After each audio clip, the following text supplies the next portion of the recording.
빌립보서 강의 8번째 시간입니다. 빌립보서 1장 19절부터 21절까지 같이 읽겠습니다. 이것이 너희의 간구와 예수 그리스도의 성령의 도우심으로 나를 구원에 이르게 할 줄 아는 고로 나의 간절한 기대와 소망을 따라 아무 일에든지 부끄러워하지 아니하고 지금도 전과 같이 온전히 담대하여 살든지 죽든지 내 몸에서 그리스도가 존귀하게 되게 하려 하나니 이는 내게 사는 것이 그리스도니 죽는 것도 유익함이라. 아멘. 지난주에 이어진 내용입니다. 질투와 경쟁심으로 그리스도를 전하든 아니면 사랑, 아가페로 그리스도를 전하든 그리스도가 전파되는 그것으로 인해 바울은 기뻐하고 있다 그랬죠. 현재만 기쁜 것이 아니라 계속 기쁨을 당하게 될 것이다. 이렇게 말했습니다. 왜냐하면 복음은 그 자체의 능력으로 계속 전진할 것이기 때문입니다. 오늘부터 다루게 될 이야기에서는 바울의 목회관 혹은 인생관을 엿볼 수 있습니다. 삶의 끝자락에서 삶과 사역을 정리하고 있는 노사도의 또 노사도만이 말할 수 있는 그런 묵직한 내용들입니다. 산다는 것은 무엇이며 그리고 죽는다는 것은 무엇인가. 특히 사역자, 목회자로서 삶과 죽음 사이를 오가고 있는 자신을 조명하고 있습니다. 그 둘 사이에 끼어 있는 자신을 보며 마치 관조하듯 인생을 다 정리한 완성된 자의 고백처럼 보이는 그런 내용들입니다. 인생의 황혼기에 접어든 우리네 사람들에게는 더더욱이 주옥 같은 내용이라 할 수 있겠습니다. 지금 바울은 옥중인데다가 지병으로 인해서 육체는 날로 쇠약해져 가고 있기 때문에 아마도 자연스럽게 자기의 삶을 정리하고 있었을 겁니다. 그런 깊은 묵상 중에 쓰여진 편지 중 하나가 이 빌립보서 아닙니까? 특히 1장, 우리가 보고 있는 1장의 마지막 부분은 마치 짧은 자서전 같은 내용입니다. 한번 이 말씀 가지고 해가 질 무렵 저물어가는 해를 보면서 묵상해 보시면 어떨까요? 내 삶은 어떻게 정리되어 가고 있는지 비교해 보시고 또 이 말씀에 담긴 바울이 갖고 있는 그 소망, 그 소망에 대한 나의 확신은 무엇인가? 한번 돌아보는 시간을 가지면 좋을 것 같습니다. 자, 19절부터 시작해 보겠습니다. 문장은 어렵지 않은데, 문장은 단순한데 사실 해석이 까다롭습니다. 자, 1장 19절 다시 볼까요? 같이 읽겠습니다. 이것이 너희의 간구와 예수 그리스도의 성령의 도우심으로 나를 구원에 이르게 할 줄 아는 고로. 보시는 것처럼 이것이 너희의 간구와 성령의 도우심으로 나를 구원에 이르게 한다. 이렇게 말하고 있습니다. 그러니까 해석의 관건은 이것, 이것이 무엇이냐를 찾아내는 겁니다. 자, 이것을 우리가 찾으러 가기 전에 먼저 구원에 이르게 한다. 요 표현, 요것부터 좀 정리하고 가겠습니다. 우리 성경에 따르면 이것이 나를 구원에 이르게 한다. 그러니까 이것이 나의 구원을 이룬다. 이것이 나를 구원한다. 이렇게 오해될 여지가 있습니다. 그런 이야기가 아닙니다. 그게 아니라 이것이 나를 구원 앞에 서게 한다. 아니, 서게 할 것이다. 나의 구원 앞에 나오게 할 것이다. 이렇게 번역이 되어야 맞습니다. 그러니까 이것이 나를 구원한다가 아니라 나의 구원을 보게 한다. 그 구원을 확신하게 할 것이다. 이런 의미입니다.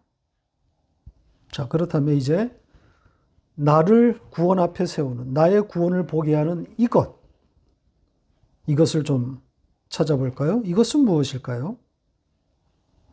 자, 이 단어가 바로 앞절인 18절에 이미 등장했었습니다. 18절을 다시 보세요.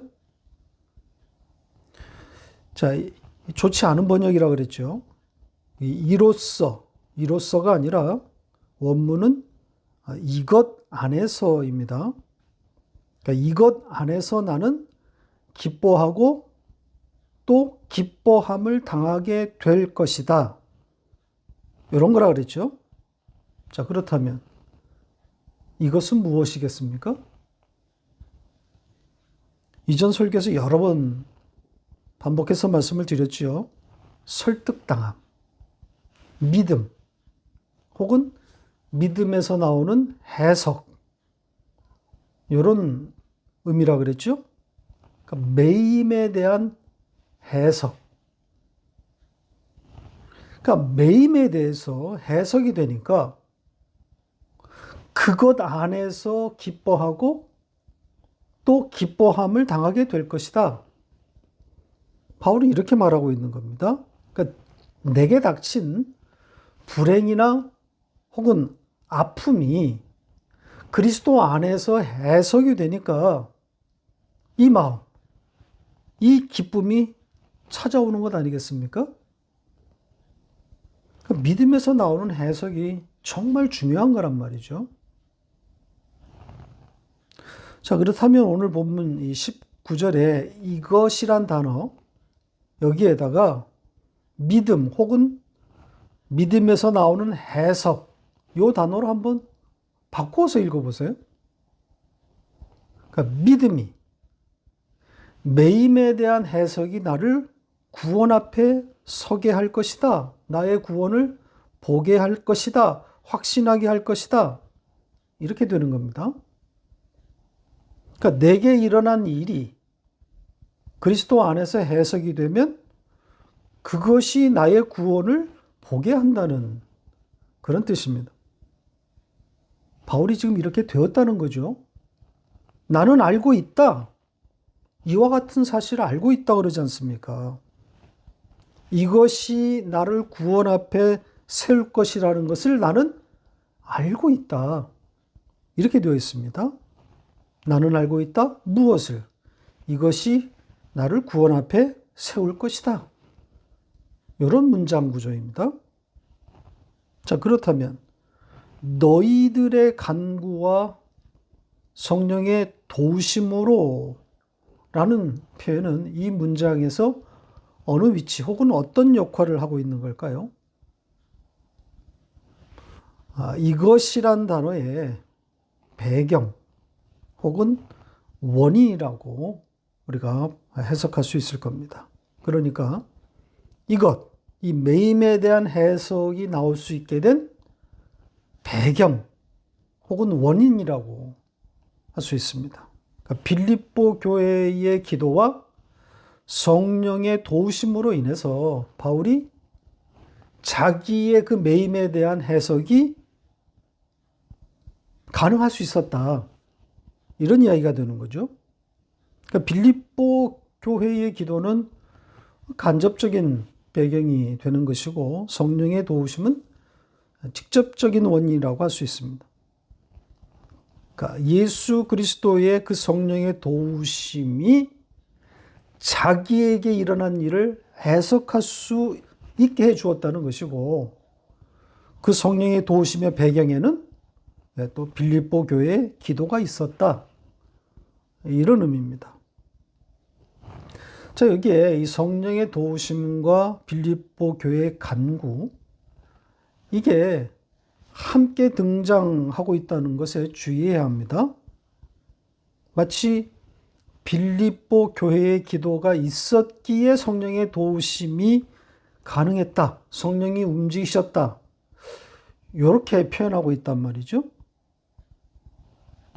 자, 우리는 여기서 우리가 서로를 위해서 기도해야 할 이유와 근거를 보게 됩니다. 아무것도 안 해도, 기도하지 않아도 하나님이 다 알아서 하실 것이다. 위험합니다. 여기로 가면 안 됩니다. 복음을 안다고, 성경을 좀 알게 됐다고 전지적 시점에 서게 되면 이런 오류에 빠질 수 있습니다. 이 전지적 시점, 이 하늘적 사고가 우리에게 반드시 필요하지만, 그럼에도 우리는 땅을 밟고 있다는 사실을 놓쳐서는 안 됩니다. 이 묵시의 지식은 우리에게 들어왔지만 여전히 나는 역사를 살고 있는, 죄인의 삶을 살아야만 하는 유한의 존재라는 이 엄연한 사실을 묵과해서는 안 됩니다. 인생을 마치 다 산 사람처럼 예배 안 해도 된다, 기도 안 해도 된다, 열심도 필요 없다, 위험합니다. 율법적으로 묶이지 말자는 이야기지, 인간의 행위를 모두 거부하자는 이야기가 아닙니다. 기도해야 합니다. 서로 위해서 기도해야 합니다. 그 기도가 성령의 도우심을 오게 합니다. 성령의 도우심이 있어야 우리의 매임이 해석되는 것 아닙니까? 우리는 그렇게 서로 돕는 겁니다. 이것이 성도의 교제란 말이죠. 20절로 갑니다. 20절은 19절의 결과입니다. 즉 매임에 대한 해석이 자기의 구원을 보게 할 것이다, 이것을 알게 된 바울이 그 다음 이야기를 하고 있는 겁니다. 내용은 크게 두 가지입니다. 하나는 부끄러워하지 않을 것이다, 또 하나는 그리스도가 존귀하게 될 것이다. 두 가지입니다. 이 두 내용을 차례대로 살펴보겠습니다. 먼저 부끄러워하지 않을 것이다, 이 내용부터 보죠. 무엇을 부끄러워하지 않는다는 거죠? 네, 바울은 아무것도 부끄러워하지 않는다, 이렇게 말하고 있습니다. 그 어떤 것도 부끄럽지 않다는 겁니다. 자, 이 표현 속에는 두 가지 의도가 들어있다고 보여집니다. 하나는 자신에 대한 자책이고, 또 하나는 이 바울의 매임을 부끄러워하고 있는 교회들을 질책하는 겁니다.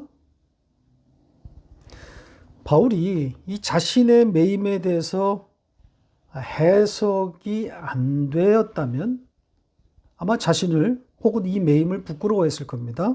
아니, 부끄러워하는 시간을 갖지 않았을까요? 지금 교회 외부는 물론이고 교회 내부에 이 경쟁자들이 바울의 이 매임을 얼마나 공격하고 있었겠습니까? 5년 넘게 이 영어의 몸이 되어 있단 말이죠. 그런데다 이 지병으로 인해서 육체는 나날이 쇠약해져 가니까 뭐 흔들림이 없을 수가 없었겠죠. 그 흔들렸던 자기의 그 과거를 질책하는 의미일 수 있을 겁니다.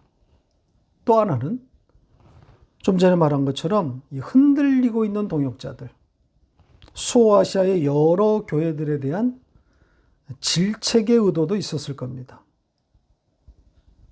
디모데조차도 부끄러워하고 있지 않습니까? 그러니까 흔들리지 말라는 거죠. 부끄러워할 일이 아니라는 겁니다. 그러니까 이런 의도를 담아서 나는 아무것도 부끄럽지 않다. 자, 이렇게 썼는데 여기에 바로잡아야 할 표현이 있습니다. 부끄러워하지 않을 것이다. 이게 아니라 나는 부끄러워하지 않게 될 것이다. 이게 맞습니다. 미래 시제의 수동태입니다. 그러니까 바울 자신의 의지를 담은 것이 아니라 하나님의 이끄심을 말하고 있는 거죠. 하나님이 그렇게 하실 것이다. 하나님이 나를 그렇게 만들 것이다. 이런 이야기입니다. 나 부끄럽지 않아. 난 부끄러워하지 않을 것이야. 이런 말이 아니라 하나님이 나를 그렇게 끌고 가실 것이야. 하나님이 내 마음을 그렇게 붙잡아 주실 것이야. 이런 의미입니다. 자, 그렇다면 이제 그 앞에 나왔던 나의 간절한 기대와 소망을 따라 요 표현, 이것은 쉽게 해석이 가능한 거죠. 여기 이 간절한 기대, 이렇게 번역된 단어가 아주 흥미로운 단어입니다. 한 단어를 번역한 건데요. 이 단어를 분석하면 재밌습니다. 세 개의 단어가 합쳐진 합성어입니다. 보시죠. 마지막 단어인 이 도키아는 도케오에서 온 명사입니다. 생각하다, 의견을 갖다 이런 뜻이라고 그랬죠. 따라서 이 세 단어의 뜻을 조합해 보면 머리로 생각하는 것으로부터 문자적인 뜻이 이렇습니다. 자, 이걸 우리 성경은 간절한 기대 이렇게 번역했고 킹 제임스도 같습니다. 좋은 번역입니다. 제 의견을 내놓는다면 온통 그 생각뿐 이렇게 가겠습니다. 그리고 또 한 단어는 이 소망입니다. 이 단어를 사전에서 찾아보면 바라다, 기대하다 여기서 왔습니다.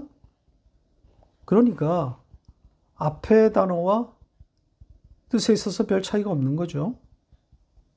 따라서 동격으로 해석하면 무리가 없습니다. 그러니까 바울의 간절한 바람, 바울의 마음을 담았다고 할 수 있습니다. 자신도 그렇게 생각하고 있다는 거죠. 그러니까 바울 자신도 그 어떤 것도 부끄러워하지 않았으면 한다. 내 마음도 그렇다. 그러니까 이 표현 속에는 자신의 이 바람과는 달리 흔들리고 있는 부끄러워하는 그런 일이 일어났을 수도 혹은 앞으로 일어날 수도 있다는 그런 전제가 깔려 있는 겁니다. 그래서 동작의 주체를 자기로 등장시키지 않은 거란 말이죠. 자기는 그럴 만한 주제가 아니라는 겁니다. 나, 인간, 그 인간을 정확히 꿰뚫어 본 자의 바른 표현인 거죠. 자, 두 번째 내용으로 갑니다. 자기 몸에서 그리스도가 존귀하게 될 것이다. 이런 내용입니다. 이 문장은 원문과 좀 비교해 보겠습니다. 이 두 번역 가운데 가장 두드러지게 차이가 나는 점이 어디입니까? 지금 내 몸에서 그리스도가 존귀하게 된다. 이렇게 되어 있는데 그게 아니라 내 몸 안에 계신 그리스도. 이게 맞습니다. 그러니까 내 안에 계신 그리스도가 확대되어질 것이다. 이겁니다. 우리 번역은 상대적으로 바울의 동작에 초점을 맞추고 있습니다. 바울이 담대하여 자기 몸에서 그리스도가 존귀하게 될 것이다. 이런 취지인 거죠. 그런데 원문의 취지는 그게 아니라 그리스도에게 초점을 맞추고 있습니다. 그러니까 바울의 몸, 이 내 몸, 이건 그리스도를 수식하기 위해서 등장했을 뿐이란 말이죠. 그리고 이 자기의 몸, 내 몸, 이렇게 표현하지 않고 자기의 그 몸, 이렇게 썼습니다. 정관사를 붙였어요. 그러니까 그냥 몸이 아니라 그리스도가 계시는 그 몸, 이런 뜻입니다. 따라서 자기가 죽음에 이르든지 혹은 살아있든지 자기 안에 계신 그리스도가 확장되어 간다는 말을 하고 있는 겁니다. 여기에 쓰인 동사의 시제가 역시 수동태이고 미래 시제니까 자기 안에 계신 그리스도가 확장되어질 것이다. 이런 겁니다. 역시 동작의 주체로 자기를 등장시키지 않았습니다. 자기가 아니라는 거죠. 하나님께서 그렇게 하실 것이라는 겁니다. 자, 여기에 그리스도가 확대된다, 확장된다. 이게 무슨 뜻입니까? 우리 성경처럼 존귀하게 된다, 영광스럽게 된다. 뭐 이렇게 의역할 수도 있겠지만 문자적인 뜻은 확장된다, 확대된다입니다. 그러니까 그분이 내 안에서 확장되는 것이니까 지배하다, 다스리다. 이게 1차적인 의미가 되어야 하는 거죠. 그분으로 가득하게 된다는 겁니다. 충만인 거죠. 하나님이 우리 안에서 하시는 일이 이거 아닙니까? 성령께서 하시는 일이란 말이죠. 예수 그리스도로 충만하게 하신단 말이에요. 이게 우리의 완성 지점 아닙니까? 바울은 갈라디아서에서 다른 표현이기는 하지만 이렇게 썼습니다. 자, 갈라디아서 2장 20절 같이 읽겠습니다. 내가 그리스도와 함께 십자가에 못 박혔나니 그런즉 이제는 내가 사는 것이 아니요 오직 내 안에 그리스도께서 사시는 것이라. 이제 내가 육체 가운데 사는 것은 나를 사랑하사 나를 위하여 자기 자신을 버리신 하나님의 아들을 믿는 믿음 안에서 사는 것이라. 그리스도가 내 안에 사신다고 합니다. 그분이 내 안에서 확장되어 나를 이끄는 삶이 되었다. 이런 뜻 아니겠습니까? 바울은 그것을 다시 하나님의 아들의 믿음 안에서 사는 것이다. 이렇게 썼습니다. 자, 우리 성경은 보시는 것처럼 하나님의 아들을 믿는 믿음 이렇게 잘못 번역했습니다. 우리 성경은 이 아들의 믿음, 즉 예수 그리스도의 믿음이라는 표현이 나오면 한결같이 이런 식으로 번역했습니다. 그러니까 그분의 믿음이라는 말이 이해되지 않아서일까요? 그러니까 믿음은 하나님의 말씀에 대한 인간의 반응, 이 신학교에서 배운 이 전통적인 그 정의에 사로잡혀서일까요? 성경은 아들의 믿음, 예수 그리스도의 믿음이라고 써놓았는데 이 말이 나오면 무조건 아들을 믿는 인간의 믿음이라고 바꿔놓았습니다. 지금 이 문장에서도 아들을 믿는 믿음이라고 그러지 않습니까? 자, 그렇게 번역했기 때문에 앞 문장과 문맥이 연결되지 않는 겁니다. 지금 앞에서는 그분이 내 안에서 하시는 것이다. 그분이 나를 이끄시는 것이다. 이렇게 말했는데 따라서 이어진 문장도 그분이 주도하는 이야기가 나와야 되는 것 아닙니까? 그래야 문맥이 맞는 거란 말입니다. 그런데 생뚱맞게 그 아들을 믿는 나의 믿음 안에서 내가 산다. 이렇게 되니까 문맥이 엉키게 되는 거란 말이죠. 자, 킹제임스의 번역을 좀 한번 보시죠. 원문을 잘 살린 번역입니다. 이해가 되든 이해가 되지 않든 번역자는 원문을 충실하게 반영해야 합니다. 하나님의 아들의 믿음, 그 안에서 내가 사는 겁니다. 지금 우리 안에서 일어나고 있는 일인 거죠. 하나님이 우리를 이렇게 이끌고 계시다는 겁니다. 내 안에 계신 그리스도가 확장되어 나를 지배하는 그 완성의 지점을 향해서 우리는 끌려가고 있는 겁니다. 자, 오늘 본문 마지막 절로 가겠습니다. 21절인데요. 역시 앞절과 연결되어 있습니다. 왜냐하면 이렇게 연결됩니다. 그러니까 앞절에 대한 이유 혹은 배경이 되는 거죠. 자, 여기서부터 이 삶과 죽음에 대한 그 유명한 이야기가 시작하는 겁니다. 일단 오늘은 21절까지만 볼 텐데요. 21절은 매우 짧은 문장입니다. 단 9개의 단어로 구성된 문장인데요. 그렇지만 난해합니다. 지금 이 문장이 완전한 문장이 아닙니다. 9개의 단어가 등장했지만 문장이 2개예요. 중문입니다. 그리고 두 문장 공이 동사가 생략되어 있습니다. 따라서 독자는 문맥을 보고 동사를 넣어야 합니다. 보통 문장에서 동사가 생략되어 있으면 영어의 비동사, 무엇이다 이렇게 넣어봅니다. 자, 이 문장도 이렇게 넣어보면 이런 이야기가 됩니다. 보시죠. 비동사를 넣어서 조합해 본 것인데 일단 어색합니다. 내게 있어서 사는 것은 그리스도이다. 문자적으로는 뜻이 통하지 않습니다. 그런데 어색하기는 한데 그렇다고 무슨 뜻인지 전혀 감이 오지 않는 것은 또 아닙니다. 그렇죠? 내가 산다는 것, 그 삶의 의미는 그리스도이다. 자, 이런 말인데 감이 오지 않습니까?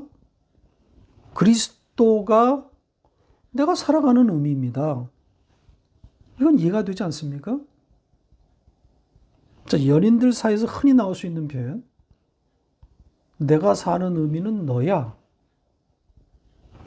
문법적으로는 틀린 문장인데 그런데 무슨 말인지는 알겠단 말이죠. 자, 그렇다면 죽는다는 것은 그 유익이야. 이건 또 무슨 뜻일까요?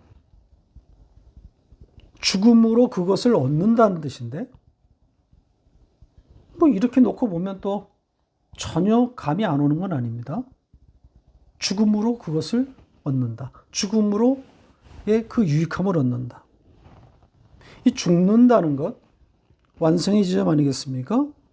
그 완성의 지점에서 얻어지는 것.